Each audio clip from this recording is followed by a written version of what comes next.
I want to take a step back and I want to have a conversation with you guys about the state of American media right now, from the so-called mainstream media to the manosphere, all of these new terms. Remember mainstream media? I think it was a Fox News thing, and then the manosphere now, which was new from the last election.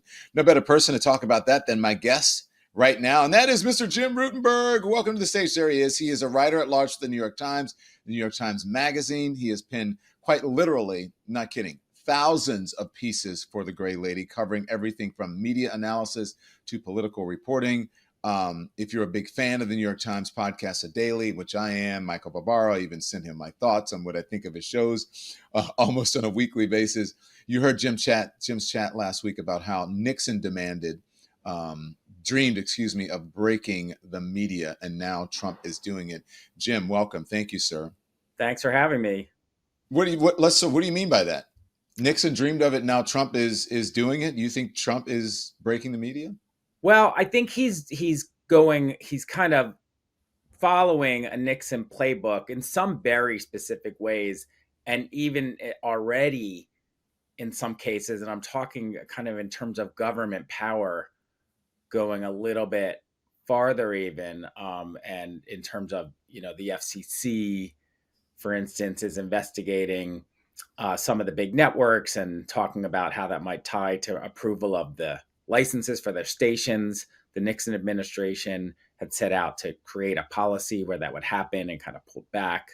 But now these investigations are moving forward. So this government power is part of this, an important part of it, something Nixon really wanted to do. And even the development of all these alternative sources kind of came from initially Nixon era moves to sort of break what was then a monopoly hold that I think nobody thought was very healthy of news by the major networks primarily, and then some of the larger newspapers. So a lot of these developments took place over many years, but a lot of it starts under Nixon. Yeah, you said you don't believe we'd be in this place if it were not for Nixon. Is that where Trump got the idea, or is he just the beneficiary of Nixon's, media strategy to damage the media? I mean, I have to say there were attacks on the press before Nixon, but it's in the Nixon White House where a strategy comes together, and out of the Nixon White House where the strategy kind of concentrates on, there's a sort of political campaign that gets sort of made permanent under several anti-press groups that really just make attacking the legitimacy of the press a kind of day in, day out endeavor, right? No matter who's in office. Then there are these regulatory moves to change the media environment. And then finally, again, you have these FCC moves that are so reminiscent of what Nixon tried to do with the FCC, or at least contemplated doing with the FCC. It's early. We'll see where all that ends up. But this idea of the FCC investigating these content violations under a Republican administration, I mean, it was the Republicans for decades who said, we have to get rid of FCC regulations. The government has no business in editorial content. We saw all during the Biden years, a lot of outrage and umbrage in the Republican Party for moves by the Biden White House to sort of ask and pressure the social media companies on disinformation. Now here you have a Republican administration. Now the FCC is independent, but its chair is appointed by the president, making these moves, and they're just really, I can't find anything quite like it since Nixon in terms of this station licenses tied to content. Okay, so to add to that, I feel it was a different time than Jim. Even though Nixon may have started and he may have tried it, I think there were many more levers to keep him contained, right? Now there's been so much deregulation with the media. There's so many different media outlets. There was no social media back then. And you look at all of these now media owners that have been cozying up to Donald Trump, I guess out of fear, who knows? But I feel like at least there was more restraints on Nixon than there are on Trump right now. And Trump is just really the Nixon strategy on steroids. Yeah, I mean, I guess, for instance, by the way, I just wanted to sort of wonder a lot about one thing there. Yeah. I mean, the fourth estate seen as a check, whatever. But I think straight news reporters see their job as just presenting the truth, right? And um, they have their biases, they make their mistakes. We all know this. I don't think anyone really no one disputes that, right? I mean, we run corrections every day in our newspaper, right? We when Mm. we think we get something wrong, we do long sort of takeouts on that. I'm thinking of the Iraq war coverage that we did. But the one thing that existed previously, and people can debate and do and have since that daily, whether it was a good thing or a bad thing, was that there was a kind of singular news feed, and it was largely grounded in the practice of journalism. Hmm. So if Nixon wanted to say, and people in his White House did, Watergate is a hoax, they really couldn't get that message out, right? There was nowhere to go to say Watergate's a big hoax. Hmm. Funny now, I mean, people are saying, well, maybe Watergate wasn't all it's cracked up to be. I mean, the records there, anyone could go look at all the court records and you know congressional hearings and books that are based on records to see what Watergate was. But the bottom line was that Nixon lived in a world where that was what he had. Trump obviously has, the media's expanded like the universe, right? It's just like so many different outlets, many of which do not adhere to these old journalistic standards. And they often cases perform better in the sort of social media context where a newspaper corrective fact check that explains a complicated thing needs more context is not going to, or this is false but here's why, is not going to fly in the social media algorithms, as well as something that's simple and basic but maybe and very interesting but maybe not true. Yeah. You wrote this on February 9th, 2025. You said Trump's blueprint for bending the media has Nixon written all over it. And then you say, talk about Nixon, that dark chapter in the media history is suddenly relevant again as the second administration of President Trump resorts to a heavy-handed approach to traditional journalists that has all the hallmarks of his predecessor's attempted press crackdowns from 50 years ago. So, Jim, I feel like it's a bit worse now because I think Donald Trump has such control and influence with the media's owners. I mean, look at the inauguration and look at what companies are doing now, giving him money to sort of cozy up to him. So I hate to keep asking you the same question a different way, but it feels much worse now than during Nixon. Well, I'll say that just looking at the historical record, and I'm working on a book about all this from Nixon to now, almost done. And so I've gone very deeply into this. And in fact, it's interesting, and I may have made mention of this in that piece you mentioned. I'm not sure, but I think I did. But um, for instance, at CBS at the time, Bill Paley, famous Mhm. founder of CBS, like one of the, basically kind of the man who invented television news, and radio news before that.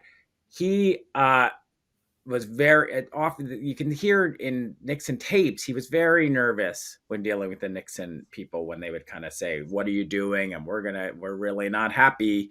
And his station licenses were on the line. And he, in fact, after Nixon won re-election in 1972, effected some changes that seemed everyone took as meant to appease Nixon. They got rid of what we now consider basic punditry, was brand new. This idea of instant analysis after a presidential speech, when people come on TV and comment on it, was a new thing back then. And Nixon hated it. So Paley said, we're not doing that anymore. Again, this is the stuff that you made a career on, right? Talking on Mhm. television about things. So there was corporate fear of Nixon and some indications of sort of changing their newsrooms in response to that fear. But the Watergate scandal emboldened the press. And you also had a different something then that's not around now, which was the fairness doctrine. Mhm. And let me tell you what I mean. Under the fairness doctrine, corporations had to sort of present sort of the public interest on their airwaves in a certain way that meant if you were going to give one party or one viewpoint a lot of airtime, you had to balance it out with the other viewpoint. And a lot went into this, and there were certain obligations to run public service programming and news.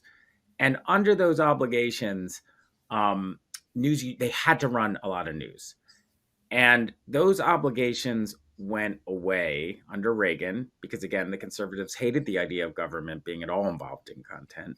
That's what I meant by the deregulation that happened. And Yeah, basically, it was just equal time. If you gave one person this amount of time, you had to give it the other amount of time or whatever. Yeah. Yeah. basically. But also, you had to have public affairs programming a certain amount, which is important. So you had to run news, so you would lose money on the news, but you would lose money on it, but you had to present it. When the fairness doctrine went away, now you can't lose money on news. News becomes a kind of different sort of commodity, and that sets in motion a lot of changes. That now the news is it worth all the hassle from politicians when you could get rid of your news division quite easily in after the or much more easily after the fairness doctrine. So then you become weirdly more vulnerable because it's the shouting from a White House or from politicians worth the cost when you don't even need to do this unless it's making you money. So Right. these regulations have these subtle effects on the business and on culture. Do you think they could ever get money out of news? I think it would be helpful, but I doubt that corporations would never do that. That And they ship totally sailed. Yeah. go on. What Right. do you tell me about it?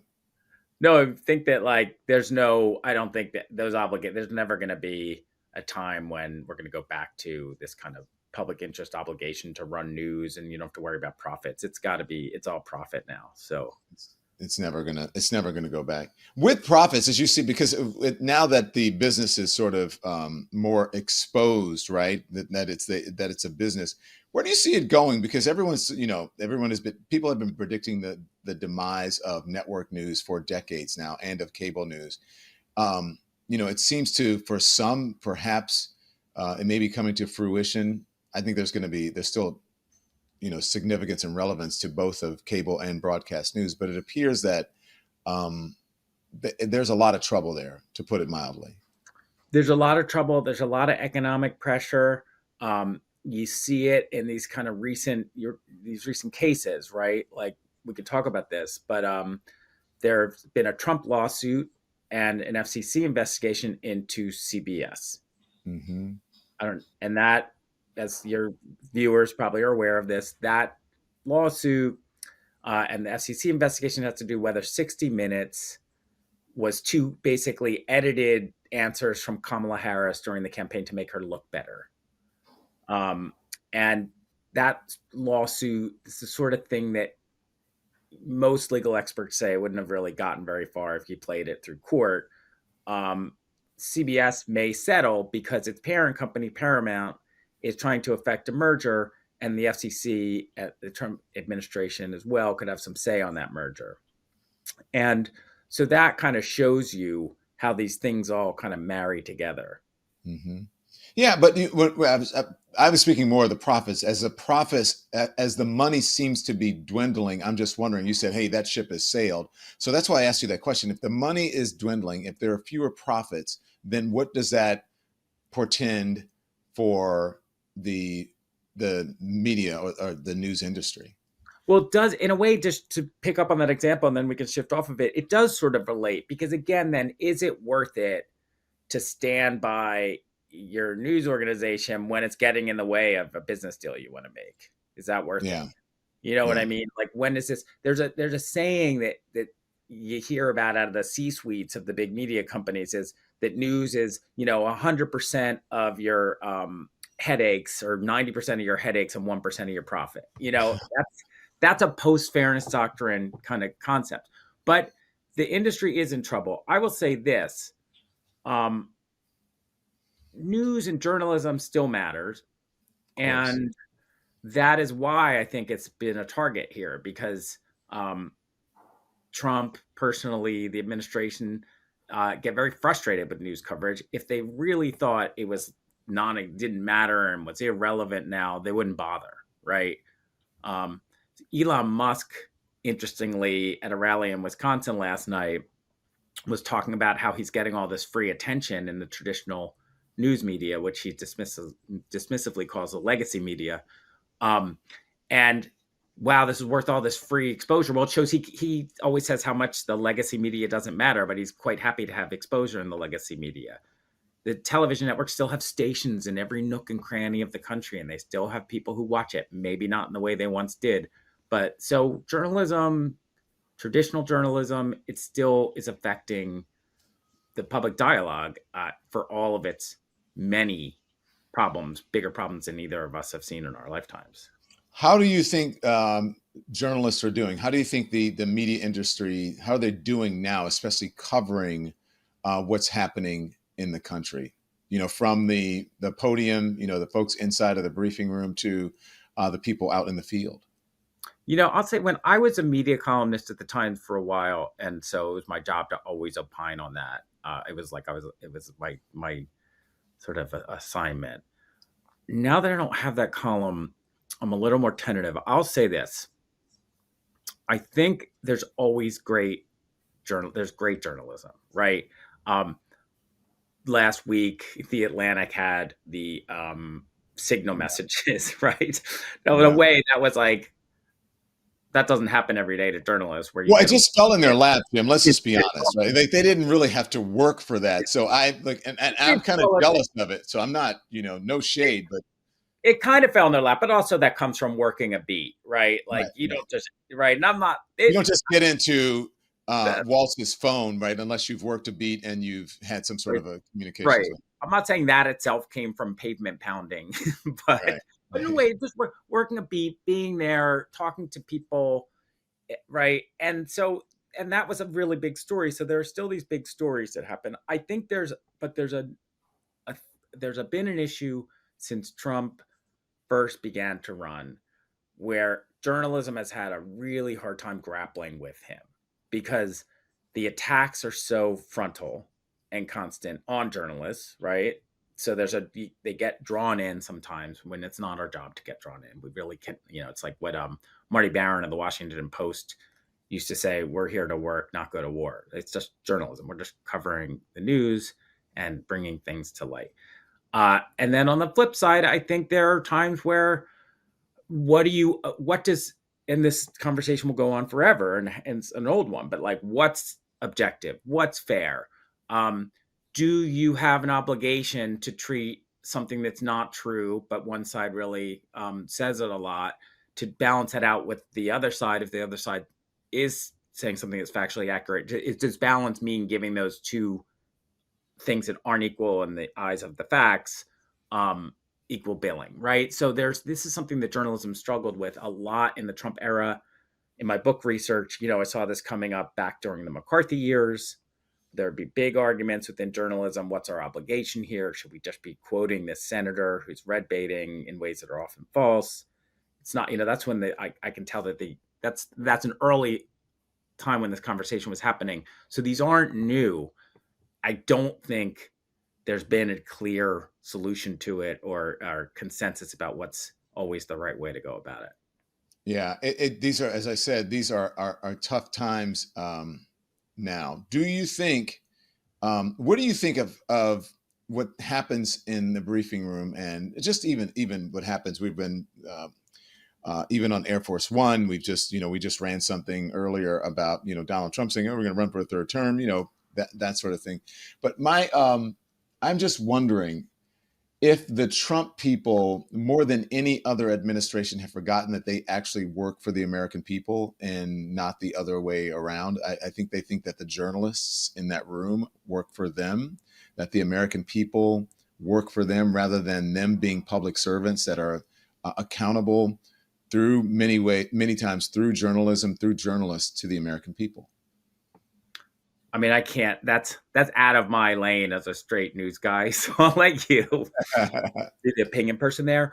I do think the briefing room is a really interesting setting. First of all, I don't know if people understand this, but for when I used to cover the White House, the briefing room for us in the news kind of, now we don't even call it print, right? But Tell us some stories, Jim. well, the word for us on the word side, the briefing was not the be all of the day. I mean, we went to kind of keep an eye on it, but it was much more important for the television correspondents to have their sound, to have the administration on record. I think it's a good tradition. For us, it's not where journalism happens, and The real news doesn't actually come from that. That's what the White House wants you to know, correct? it's what they want you to know. It's valuable, right? Though knowing what the White House is thinking and saying every day is valuable. I think it's a great tradition, right? Mm-hmm. But it's interesting in that setting what what's changed. I mean, back when I covered the White House under George W. Bush, there were always people in the White House press briefing room who were partisan, some of whom were like fans of W. Bush, right? That always existed. They weren't, but this White House has said we're going to make those people more prominent, right? And we've seen the results of. We talked about this on the Daily episode. There have been good examples since of someone who asked Trump, hey, how about your poll figures, or like just giving him questions he wants to answer. Yesterday, or a couple of days ago, he's asked a couple questions where he was just thrilled. He said, "I love that question." There are questions that are softballs for him to knock out of the park or play to his agenda, and that's a kind of symbiosis between a president and members of the press corps who are there all the time. Often we refer to that as the pool. It's not always the pool, but that's a symbiosis that kind of goes beyond quite what we'd seen. Not unheard of again, but to a different order of magnitude. Yeah. Well, and if anyone has ever interviewed Donald Trump, you know how to interview him. You have to compliment him and then ask him a question and then compliment him on the back end, so that you know what I mean. So that it's like a sandwich effect. There's a certain way to interview Donald Trump to get what you want out of him without him attacking you. And so I learned that early on in my 6 or 8 interviews that I did with him. Right, Here's the thing. I'm sorry. You interviewed him many times, right? A lot. Yeah. Do you remember blood coming out of her wherever? That was You're right. I forgot that was an interview with you. yeah.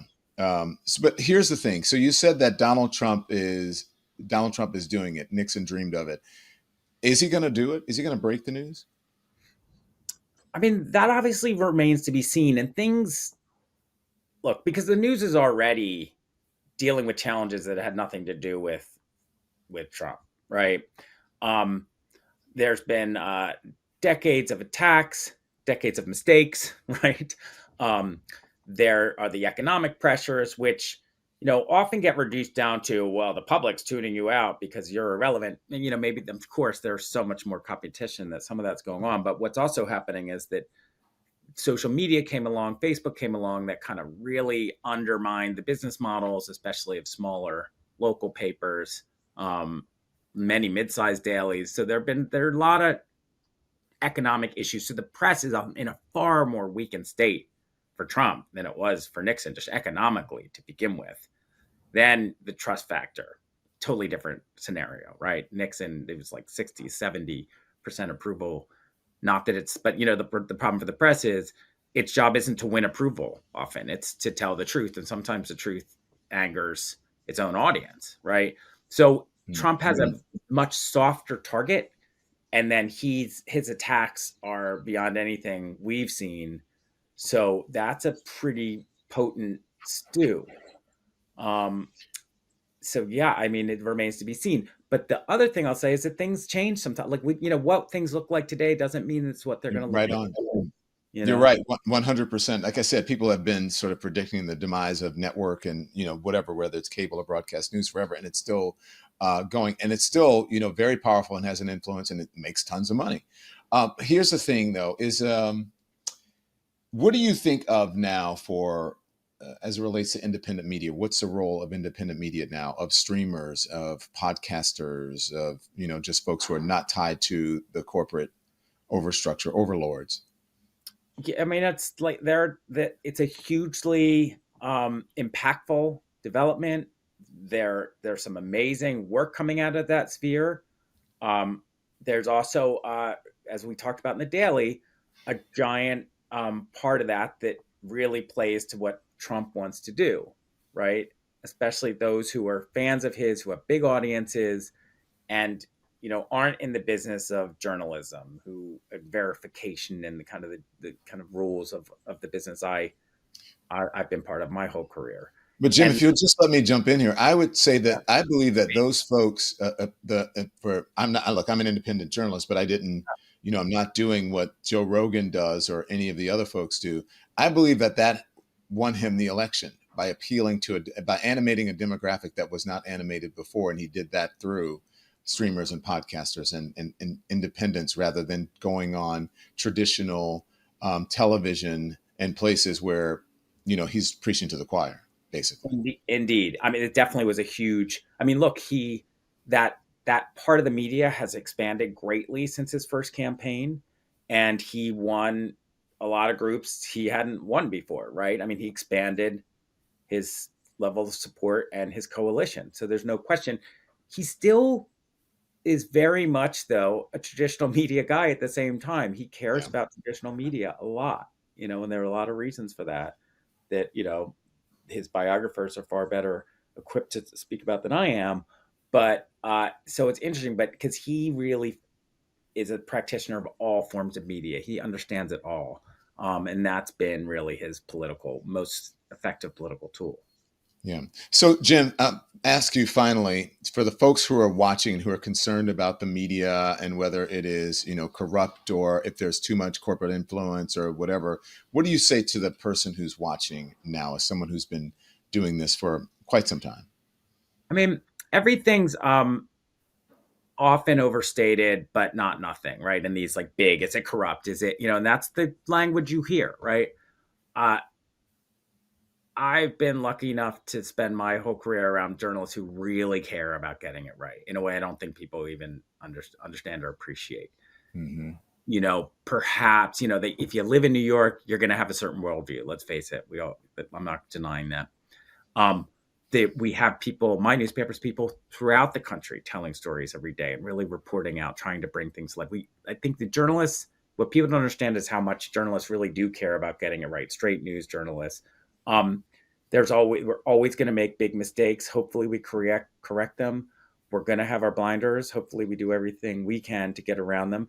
But on the flip side, those who are worried about the business or the press being up to snuff to do its job correctly in these challenging times, it's hard. There's a lot of pressure to not do that. There's a lot of pressure. There's a lot of attack, both from a legal standpoint uh, and a direct political standpoint. So these are, in my life, it's never been more treacherous, and traditional journalism, as we understand it, has never faced bigger threat, at least in the modern era of the journalism as we understand it in today's sort of terms. Okay, I lied. Just real quickly, one more question. So, what do you think of recently? I think the Supreme Court said it's not going to take up New York Times versus Sullivan, right? I've never asked someone who worked for the New York Times this question. Do you think that it should be looked at? My opinion on this is not very popular because I think it does. It should be looked at, and mostly for folks who work for the New York Times, but because of the leeway and the freedom it gives for people who are part of these sort of new media to just be able to write and say anything, even if it's not true, because the bar is so high for a public figure to be able to fight against it. I don't, I'll let me just still like analyze this just sort of like from a news perspective, because I think even if I had, even if I were still media columnist, I don't know if I would like have a big opinion about would or should. I think it's important to understand that law really enabled the press to do some big things that it wouldn't have been able to do.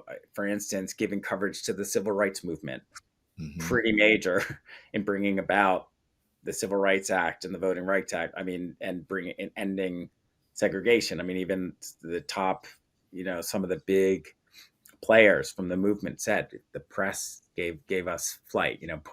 Made our story national. Before Tom T. Sullivan, and the case arises out of this, and my colleague David Enrich has written a great book about this, Murder the Truth. The Times was driven out of Alabama because of so many lawsuits over our coverage around segregation and Jim Crow. So Tom T. Sullivan has really been important for the development of the country.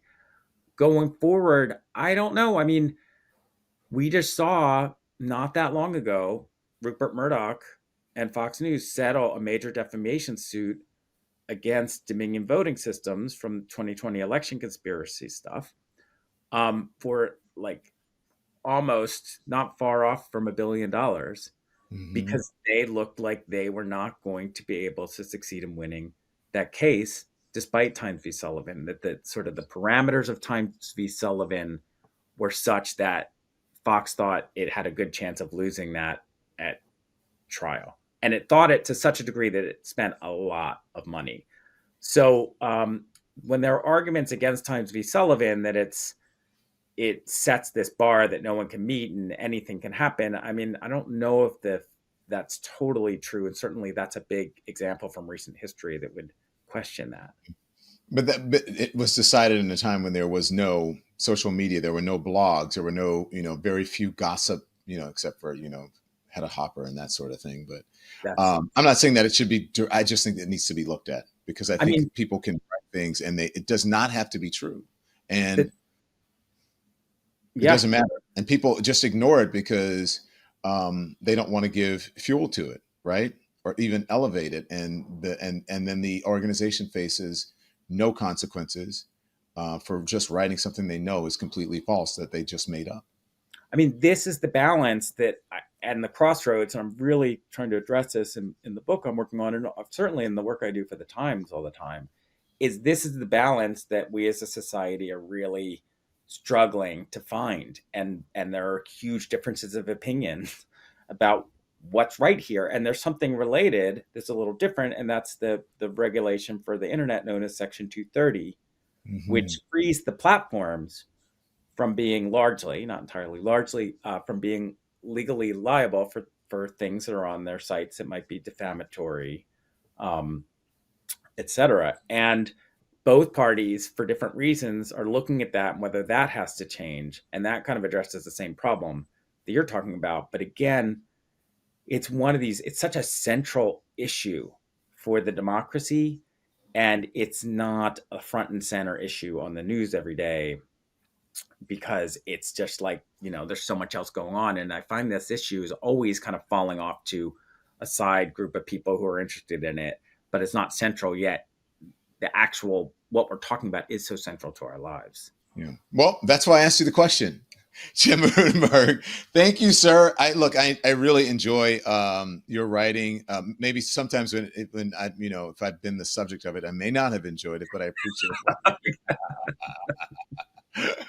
But it's great to have you on, and best of luck. And when the book comes out, will you please come back? Yes, please. Yeah, thank For you. sure. Thanks. Thank you. Jim Rutenberg, everyone. Thanks. Thanks everyone for watching. Your support means the world to us. So make sure you hit the like button and you subscribe to our channel to make sure that you never ever miss a video. We're live every day, 10 a.m. Eastern time. We drop even more content at 2 p.m. Eastern and 5 p.m. Eastern. And if you want more Don Lemon Show content, we'd love for you to become a member of the Lemon community, where you will receive access to special community posts. You'll get exclusive content and members-only live shows. So head over to our channel page or click the join button on this video.